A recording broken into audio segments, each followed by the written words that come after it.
Hello guys, welcome to my at cook channel. আজকে আমরা নিয়ে চলে এসেছি চিংড়ি মাছের মাথা দিয়ে ঢ্যাঁড়স রান্না রেসিপি।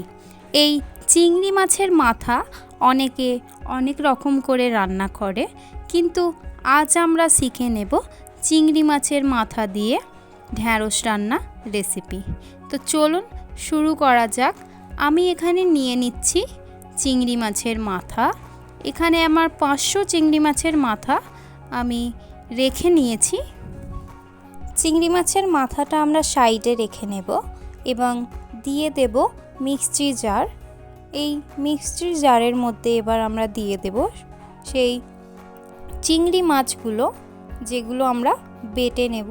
সব চিংড়ি মাছ দিয়ে কিন্তু আমরা পেস্ট করে নেব। পেস্টটি আমি করে নেব। তারপর আমি এখানে ঢ্যাঁড়স নিয়ে নিয়েছি। এইটা আমার 250 ঢ্যাঁড়স আছে এবং এই 250 ঢ্যাঁড়স দিয়ে আমি এই চিংড়ি মাছের মাথা রান্না করব। আমি এটা ভালোভাবে ধুয়ে নিয়েছি এবং আমি এটা এরকম কেটে নিয়েছি। এবার বসিয়ে নেব একটা প্যানেতে দিয়ে দেব আমরা সর্ষের তেল ঢ্যাঁড়সের পরিমাণ মতো। তারপর তেলটা যখন গরম হয়ে আসবে তখন আমরা ঢ্যাঁড়সগুলো ছেড়ে দেব ভাজার জন্য। এবার আমরা ঢ্যাঁড়সটাকে ভালোভাবে হালকা ব্রাউনভাবে ভেজে নেব। ভাজার মাঝে দিয়ে দেব আমরা স্বাদ মতো নুন।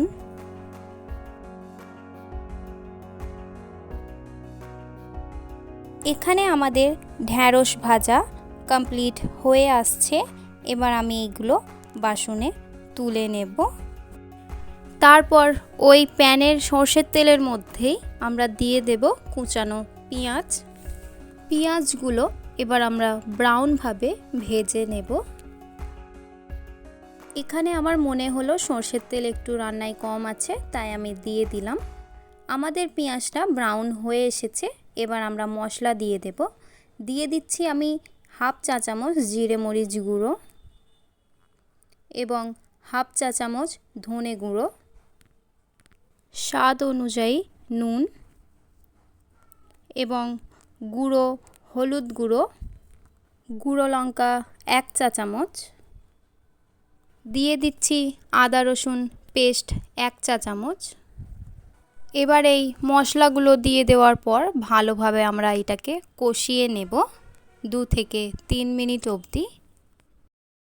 মশলাটা আমাদের একটু ধরে ধরে আসছে, তাই আমি এখানে এবার ইউজ করব সেই চিংড়ি মাছের মাথাটা, যেটা আমরা বেটে রেখেছিলাম। আমি এটা এখন অর্ধেক দিচ্ছি, অর্ধেকটা একটু পরে দেব।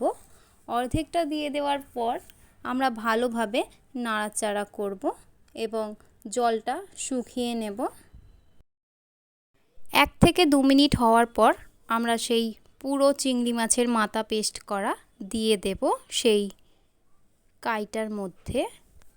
এবার ভালোভাবে নাড়াচাড়া করব এবং জলটা শুকিয়ে আসলে তারপর আমরা ঢ্যাঁড়সগুলোকে দিয়ে দেব। এখানে আমি পেস্ট করা জারের মধ্যে জল দিয়ে ধুয়ে জল দিয়ে দিলাম।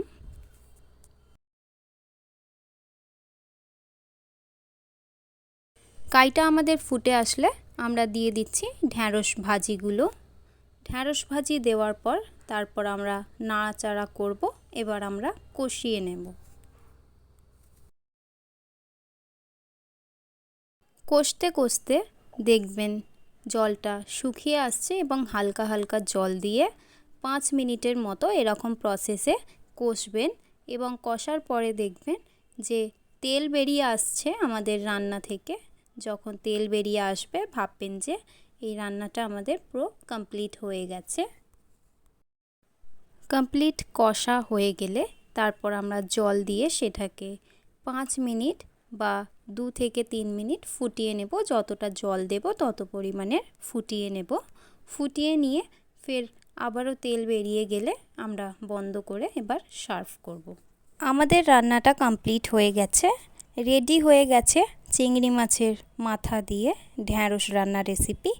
যদি আপনাদের এই ভিডিওটা ভালো লেগে থাকে বা আপনারা এই ভিডিওটা থেকে কিছু শিখতে পারেন, তাহলে আমাকে একটা লাইক, শেয়ার অ্যান্ড সাবস্ক্রাইব করে দেবেন। আমার চ্যানেলে নতুন থাকলে আপনারা অবশ্যই সাবস্ক্রাইব করে দেবেন। দেখা হবে নেক্সট ভিডিওতে। আজকের এই ভিডিওটা পুরো দেখার জন্য অনেক অনেক ধন্যবাদ।